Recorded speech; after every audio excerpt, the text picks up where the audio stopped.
this is Dear Black Women Athlete and Miss Rufaro, and we're talking about the novel Let the Games Begin. I'm going to first start off with what Dear Black Women Athlete is. It's a platform founded to create community representation and support for Black women athletes across the diaspora. So I'm basically just building community for the next generation and also for current and retired athletes as well, just to get more sports and connection throughout. And we celebrate the success, and also we communicate and support in the downfalls. So whatever we go through, and we go through it together. So I think this book is kind of cool because, of course, with sports, it comes love too sometimes. So I thought this was a perfect book just to get the author to, do an interview on it and we talk about it. So yeah, Let the Games Begin is a debut novel. And yeah, you could kind of take it over from there. Yeah, so Let the Games Begin is a rom-com set at the Olympics that follows an athlete called Zeke, who is a sprinter for Team GB, and an intern called Olivia, who's in Athens to volunteer. Well, she's in Athens to temporarily work with the Olympics because she's has these long-term ambitions of becoming a lawyer and then eventually working for the Olympics. So it's like a fun coming of age type story that kind of follows them as they try to learn things about themselves, as they navigate what life is like in the Olympic Village, the pressure that comes with being an athlete, the pressure that comes with wanting to work in the sports field outside of being an athlete yourself. And yeah, it's also a love story about these two people in their early 20s just trying to figure things out. Yes. And can you tell us more about you and how you started with becoming an author and what's you got going on? Yeah, no, for sure. Like I knew that I always wanted to be a writer. So growing up, I loved reading books and I would just go to the library. I don't know if you ever had the summer reading challenges at your local library, but Mhm. if you can read 20 books or 30 books, you get a sticker or Yeah. something. So I grew up loving all of that stuff and I was like, I just love reading. I love reading and I always wanted to write something. So at university, I studied English literature with a minor in creative writing. And during that time, I just started writing lots of short stories, little starts of ideas, never anything that I could fully flesh out. But when the Tokyo Olympics happened in 2021, I just became obsessed with the world of the Olympics. And I was like, I want to watch documentaries about it. I want to watch films about it. I want to read books about it. And I got to this point where I was like, oh, I would love to read a rom-com set in the Olympic Village because it kind of feels like a college campus in a way. It's Yeah. loads of people similar age, right? And I couldn't find one. So I was like, okay, let me write this. And yeah, that's how Let the Games Begin was born. Yeah. It's crazy you said the Tokyo 2021 because that one was weird for everyone. So So yeah. weird, yeah. But let's get into the book because I personally feel like the book was great. I read it in Thank you. 2 or 3 days, and I was up. It messed up my sleep schedule, but that's what good books are supposed to do. So, Yeah. yeah. So the first question is, there's plenty of romance books gracing the bookshelves, though what's special about sports romance to you? Yeah, I think what's special about sports romance is the same thing that's special about when you watch a sports film. It's the stakes of it. In any book that you read, you're kind of rooting for the character. You want them to win or do their best. And when you watch any kind of game, like a football game or a swimming competition, you're like, I hope they make it because you become invested in the life of the athlete and their world. And it's kind of similar for love stories and romance in that you pick up a book and you want them to get together. You know they are because it's a romance and that's how they end. But you're like, I hope they get together. I hope they figure out their differences. I hope they meet in the middle and create something magical.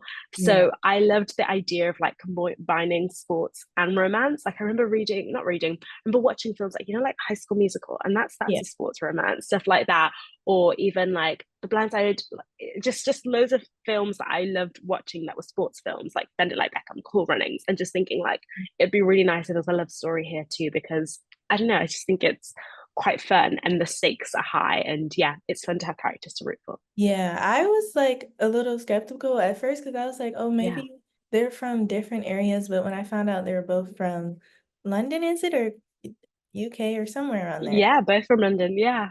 I was like, oh yeah, they're definitely getting together now. Yeah, there's no long distance situation that's going to end up. Yeah, yeah, Yeah. yeah. So the main characters, Olivia and Zeke, have Zimbabwean roots. Sorry. How important was this for you and your character development?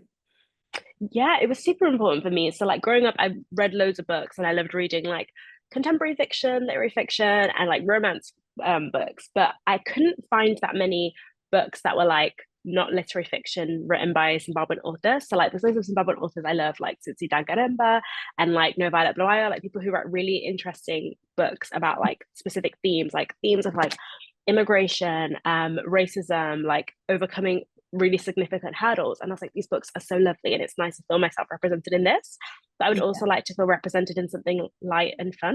Essentially, I was like, where are the stories about like some other girls whose biggest issues Yeah. are like, is he gonna text me back? Like, I think it's nice to be able to Hmm. see yourself in like gentle, easy stories. So like, it was really important for me to write these characters and write elements of their culture and the way that they navigate being Zimbabwean and British while still putting it in a story that feels like fun escapism for the summer. Yeah, I feel like that was a really important part of the book. Have you gotten any feedback about like how the people felt reading it in that part of the book?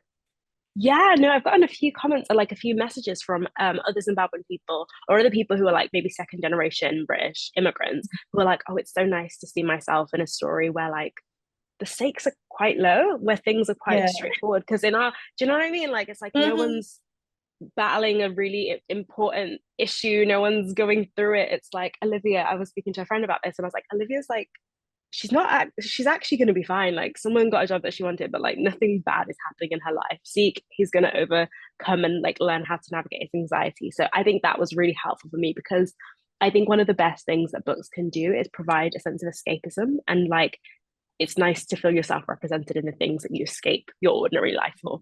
I definitely feel that because especially like being African American, it's kind of the same thing. Like a lot of the books are really heavy and like just sometimes it could be draining, even though like I know all of them are not meant to feel that way, but yeah, so it's very important to have like an escapism story and stuff we could just read and not think like about trauma after. So yeah. Yeah. Yeah, I really like that part of the book too. So, next question is, while a lot of us have seen the Olympics on television recently, what research did you complete to get an immersive behind the scenes feel of the games for the readers? Yeah, so I watched. So when the Tokyo Olympics happened, I didn't go into like learning about the Tokyo Olympics because I was planning on writing this book. Like my research was just me becoming obsessed with this. I was really bored. Like in the UK, I think we were in like another COVID lockdown.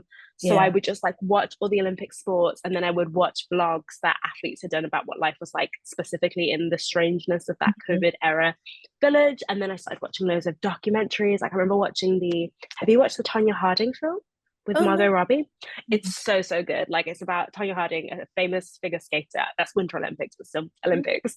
And I just watched loads of sports films, loads of documentaries to kind of get an insight into what life is like to be an athlete on a personal level. Because I had an idea of like the training that people have to go through, the way that you've got to adjust your diet and your lifestyle. But I was like, how does it feel? Like, what is that pressure like? So that was really helpful in researching. And in the UK, we have this thing I have mixed feelings about called the Commonwealth Games, which is like Yeah. the Olympics for like countries that are part of the Commonwealth, which is weird. But like it was happening, yeah, it's strange, but it was happening in the city where I grew up. So I grew up in Birmingham and I was living in Birmingham at the time that it was happening in the city. So like I would just be walking around the city and like you'd be in, I don't know, like a Starbucks and you would see a group of people who are from Team Fiji, or you'd go on the train and you see a group of people who are like Team Jamaica, and they just feel like living their ordinary lives because the whole city became the Commonwealth Village. And it was, yeah, that really helped me to try and like find ways to make it feel more immersive. Yeah, I think one part of the book that I really enjoyed was like all the, I guess like quests Olivia would on, because I'm like, yeah, I guess like you still have to do life stuff in Olympics, and like I never Yeah. really thought about who deals with that type of stuff. Like, yeah, so that was very interesting. Yeah, it's so cool. Like, and one of like the most interesting readers that I've gotten feedback from was this book Instagrammer called Kayla, who basically she's French and she's been volunteering at the Paris 2024 games. And like I went to the games and I met her and she was like, this is just what it feels like. Like these are the Yeah. activities that I'm going on. So that was, yeah, really cool. Oh, that's really cool. And then portraying the pressure of being a professional athlete is sometimes difficult. How did you manage to showcase this in Zeke's character arc, you feel? Yeah, so what I really wanted to do with Zeke is make his main the obstacles that he's overcoming, not specific to sport, but more specific to being a person in the public eye. He's experiencing a lot of pressure because I knew that I could write about like the effect it has on his body or any injuries that he's had or like how difficult he's finding it. But I felt like something that would be more universally relatable to anybody picking up the book who might not necessarily come from an athletic background. It's like this idea of how does it feel to be representing a whole country? How does it feel to have to like portray yourself as really like, you know, when you have Mm. you watched the sprint documentary Yes, I about saw the it, yeah. Hmm. yeah, so like I remember watching that and watching Noah Lyles, and I'm like, how much of that is like genuine and how much of that is like I'm the fastest man in the world, I've got to get people to believe this and I Yeah. can't show any weakness. So I thought it'd be interesting to kind of write about this young man who is afraid of showing any weakness, is afraid of letting people into all of like the fears and worries and anxieties that he has because he has to have the bravado of the world's fastest man. So yeah, I really wanted to write about like how that affects his mental health and his relationships with his family and friends. Yeah, I found that really cool too because it's like track and field here is not as popular of a sport. So like a lot of our American athletes, they try to get eyes on them instead of like where Zeke's character, because I feel like track and field is more like popular in other countries, like every other country but ours really. So like I feel like Zeke's character, it was kind of like he wanted the eyes off of him in a way, which was unique to me because it always seems like for track and field athletes, we kind of have to, I guess, cry for eyes on the sport or whatever. So yeah, I was like, yeah, this is very interesting. Yeah, no, I think it's just the idea of what happens when it gets too much and everybody and when you start to doubt yourself, like maybe I can't win that medal. So yeah, it's very interesting, that world. Yeah. And then going to Olivia. So Olivia's willingness to accept but maximize her unideal circumstance throughout the story, it really hit home for me because I felt like that was a very, like, I guess a good outlook on her journey at the Olympic Games. So why did you choose this as Olivia's character journey? Yeah, so what I knew that so in my original idea for this book, I was like, what if I write about two athletes? And I was like, that'd be interesting to kind of see how like they navigate things differently. But then I was just thinking about the average reader who'll pick this up who is not from an athletic background. And I was like, okay, cool. But people cannot understand this like universal idea of like ambition, drive, and like striving towards a goal, which is something that Olivia and Zeke share. And I wanted to like kind of explore what happens when you work really hard and it doesn't work out. Because Liv and Zeke, the one thing that's really similar about them is they're very ambitious and they're both very driven, but things are working out for Zeke and things aren't working out for Olivia. So I just wanted to explore what it's like to feel like you've fully equipped yourself to be able to like break every glass ceiling Yeah. and to get there and realize no, it's not that easy. Like you can't necessarily like achieve your way out of deep rooted issues. You can't like A-star Mhm. student your way into a job if it's already been given to somebody else. I just thought it'd be interesting to explore that frustration and like what it does to a person in terms of like, does it make you want to leave that situation? Are you going to like beg for them to give you a seat at the table? Are you going to compromise your values instead so you can get there, but like maybe not in the best way? Like, I just thought it'd be interesting to explore what happens when ambition is pushed by like the outcomes. Yeah. Yeah, because I mean, I feel like it's pretty obvious, but Black women go through that all the time. Yeah. Like, yeah, that's definitely relatable. So yeah. Yeah. And then I think another unique thing about Zeke's character is his prioritization of his relationships with people important in his life. I feel like it gives a lot of radiance to his personality, but it's also the downfall of his mental health throughout the story. So how did this influence his dialogue and his intentions with other characters to advance the story in general? Yeah, I think with Zeke, I was just really interested in exploring, and not in a super heavy, obvious way, but exploring like the effect that traditional ideas around masculinity have on somebody. Like Zeke, in many ways, is performing traditional masculinity really well. He's like an athlete, super successful. He's got money, he can provide for his family. But like with that comes this idea that you can't show the other parts of yourself. You can't show those like doubts, those anxieties, those insecurities. And the issue that Zeke has is for most of his life that's been okay. It's meant that like he's been able to have good relationships with his friends and family because like everyone thinks that Zeke is doing well. But I wanted to show kind of like what happens when being more like preoccupied with wanting people to think you're doing well starts to get in the way of people feeling like they can get close to you. So like one of the things that Zeke goes through is one of his best friends, Haruki, is like, you don't Mhm. tell me things. Like, this isn't an equal friendship if you Mhm. won't let me be a good friend to you. Like, I wanted to explore, yeah, what happens when this idea of like, I'm not going to burden anyone with my problems becomes Yeah. like an obstacle in like, yeah, creating closeness with the people around you.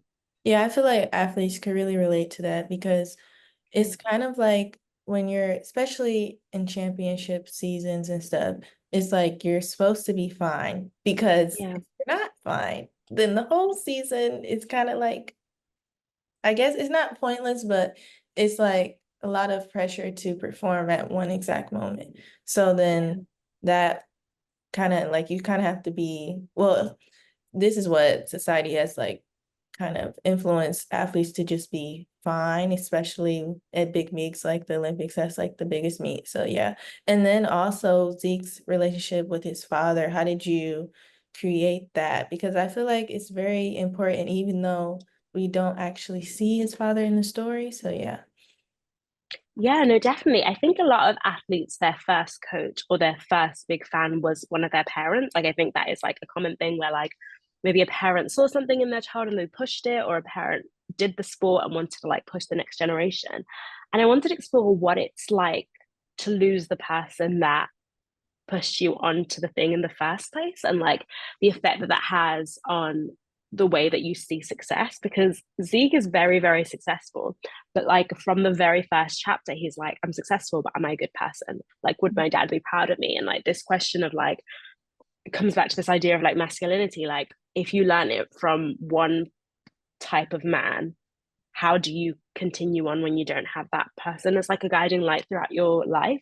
So I thought it would be interesting to kind of explore that, and then to also explore this idea of like the coping mechanisms that we use to deal with not just grief, but like any negative, like painful Yeah. experience. Like Zeke, there's like this idea in the book that like everyone is either running towards something or away from something. And Zeke is like kind of running away from this grief. He struggles to kind of meet it head on because it's too painful for him. But like sport for in a long way, while running in a long way, has helped him to navigate this, but it's also helped him to navigate it by like just avoiding it. Yeah. Like that's the way that he gets through it, by avoiding it. So I thought it'd be interesting to do that and like talk about grief and that father-son relationship too.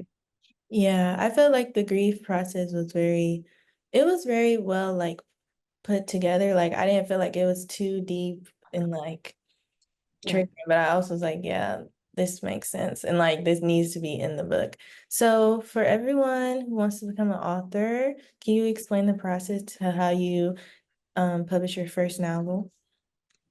I would say like the most important thing is just to always be thinking about the ideas that you have and like allowing yourself to be brave enough to act on them. Because I think it's that idea of like, I was speaking to one of my friends and I was like, everybody has like three really good stories that you can tell someone. Like, you know those things that like you love talking about and they get you animated. If you can tell a good story, you can probably write a good book. It just takes time and effort of like teaching yourself how to do that, whether that's fiction or nonfiction.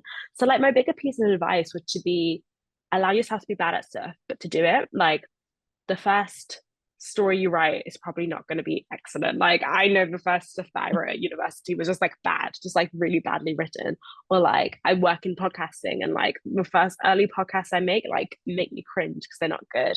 But like the only way to get good at something is to do it badly often, because then it equips you, one, with like the skill to get better, and then two, like the confidence to understand that it's the errors and the failures, that quote unquote failures, that lead you to gaining, one, the grit, and two, the confidence to carry on. And it's like, yeah, my biggest advice is just to try it.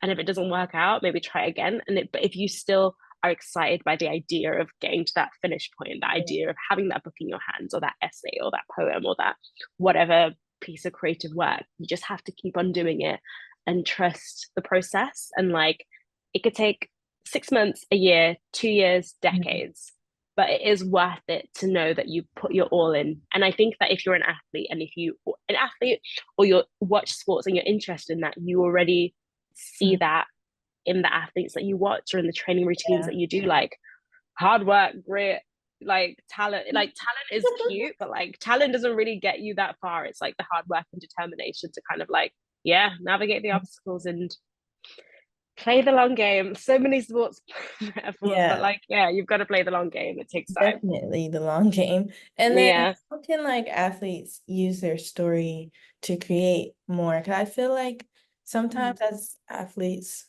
at least from my perspective, it feels so normal for us that like it doesn't feel like a real story. But like Yeah. I feel like from the other perspective, like a lot of people will be like, "Oh, you run track?" Like, and I'm like, "Yeah." But Yeah. it's like to other people, it's kind of like interesting. So how would you like suggest athletes approach like using their experiences to create stories for other people or for Yeah. themselves?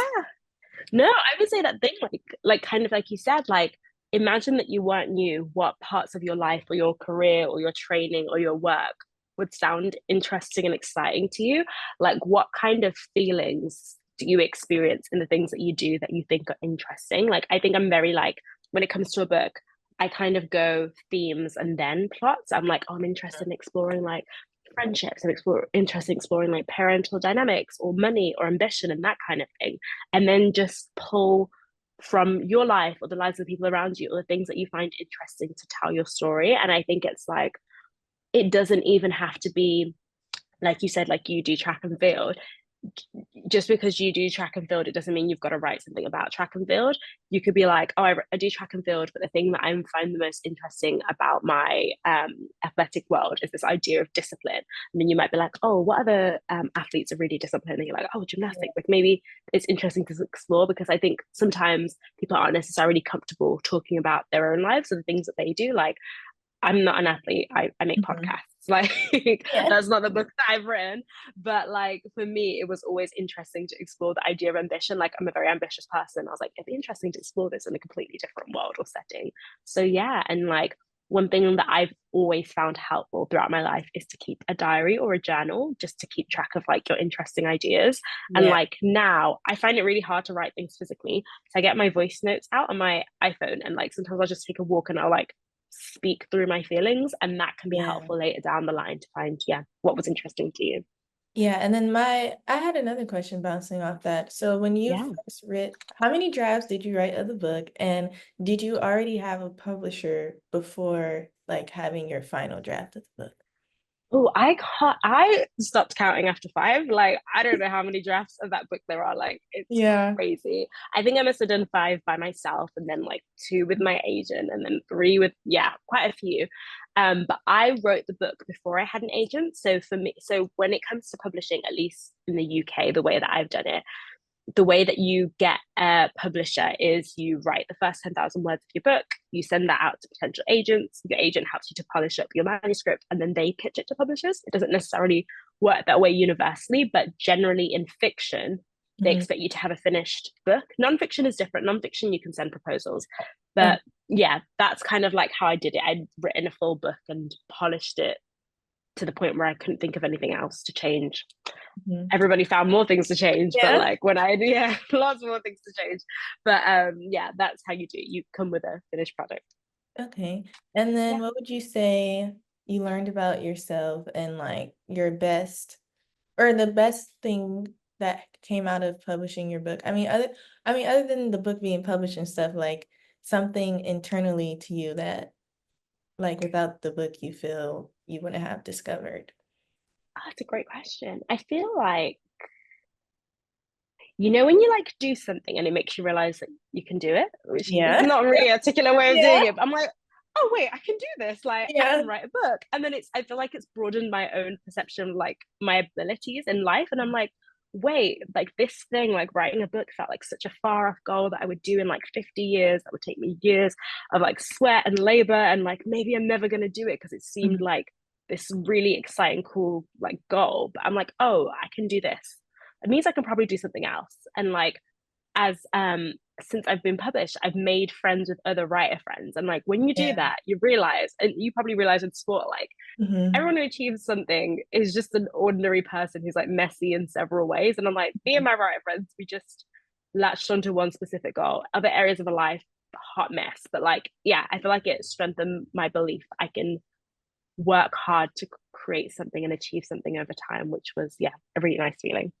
Yeah. And I was just thinking about this too, because I'm like, me personally, outside of sports, I would love to like create shows. So like I screenwrite a lot. Would you want your book Yeah. to be a movie or a show? Because I like recently in this era, it's so many books that are turning into TV shows and movies. Yes. Oh my gosh, I would love it to be made into a film. Like that is my dream situation. Like I don't know if it's because I've spent so much time in that world reading it and then like going to the Olympics, but I'm like, this would be really cool. And I can imagine how this scene would play out. And like, there's a scene at the end of this isn't a spoiler. No, no, no. There's a scene at the end of the book where Zeke is doing his final run, and as he's running, he's having like all of these ideas and seeing all of these like visions, I guess. And he's like thinking about like the first time that he ran, all of that stuff. And like when I was writing that, I was like, I'm writing a film montage. Like Yeah. this might not even work on like the page, but like that's how I saw it. So yeah, Mhm. that's the dream. Yeah. Yeah, that would be definitely cool. If I could definitely see it as like a movie or even like you know how we have a lot of limited series now? I think that would be cool too. So, what was your favorite, I guess, if you have a favorite line or a favorite chapter in the book, what would you consider? Oh, it's a bit do you know what? She learns from it. But it's a weird line, but I like it's the one line that I you know how sometimes you write something or you think something, you're like, oh, I didn't even know that's something that was in my head.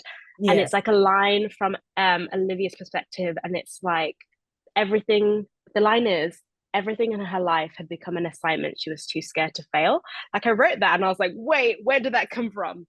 Is that something Yeah. I feel? Like Yeah. it was like one of the I like wrote it and I was like, Mhm. maybe that's a little bit of me. Yeah. But yeah, and over the course of the book she like navigates that. But yeah, I thought that was quite interesting because Olivia and Zeke are still quite young. They're like 23 and 24, I believe, or 22 and 23. And like they're still at that point where they're just out of university and to a certain extent like still measuring their lives in the metrics of Mhm. like your grades and all of that kind of stuff. And I feel like for a lot of people that carries on throughout life where you're essentially still trying to get like that gold star or that A, and that doesn't necessarily serve you in the long term because there are other things that you might want and other things that are valuable beyond concrete measures of success. So yeah, I Yeah. love that line. I'm in that age range right now, and I Yeah. definitely see the rough transition. And like It's right. it's some stuff where it's like I write, like you said, and it was like, oh, like I put my laptop back down. I'm like, maybe this should be in a therapy session because No, I yeah. didn't even I'm know like, this was an issue until just now. there's so many things where I write and I'm like, I should just keep that for my journal. I've Yeah. exposed myself there, but Hmm. yeah, I guess that's the stuff that reaches people the most. Yes, definitely. So what's Yeah. next for you? What other stories do you hope to tell in the future?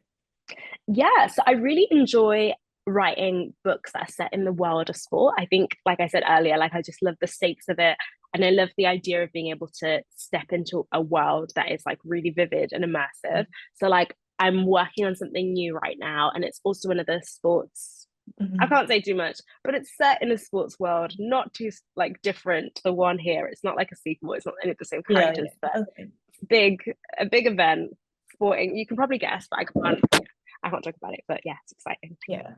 Oh, no, that's so great. Well, thank you for talking to us, and I hope we see the debut of your next novel soon and like the Thank cover and you. stuff. I'm sure it's great. And yeah, so do you have anything else? But No, just thank you so much for inviting me to this platform. I think it's like so interesting. I love what you're doing, and I love this idea of kind of providing support and like community for people who are across the whole like world of athletics. Because I can imagine it can be quite tough, quite isolating, and also maybe like because it's based on competing, maybe might make people feel a bit. I don't know.